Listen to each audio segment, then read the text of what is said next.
Welcome to this month's Patch Tuesday update from Microsoft.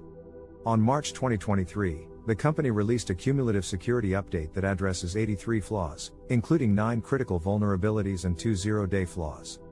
The 2 zero-day vulnerabilities are CVE 2023-23397, an elevation of privilege vulnerability found in Outlook, and CVE 2023-24880, a security feature bypass vulnerability found in Windows Smart Screen.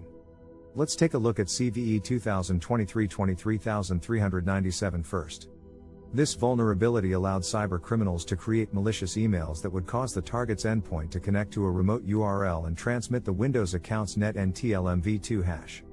The attacker can then use this hash to authenticate as the victim and gain access to their data.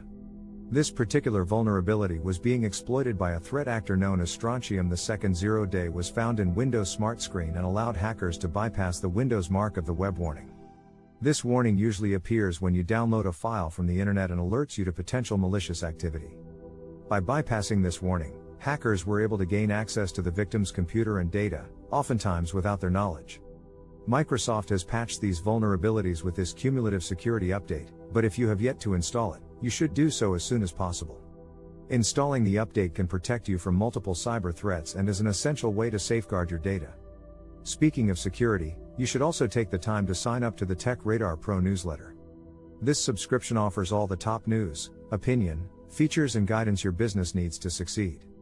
And finally, if you're looking to improve your online security, be sure to check out some of the best web browsers available. That's it for this Patch Tuesday. For more information about online security, keep a lookout for more content from us. Until then, stay safe and secure. Thanks for watching.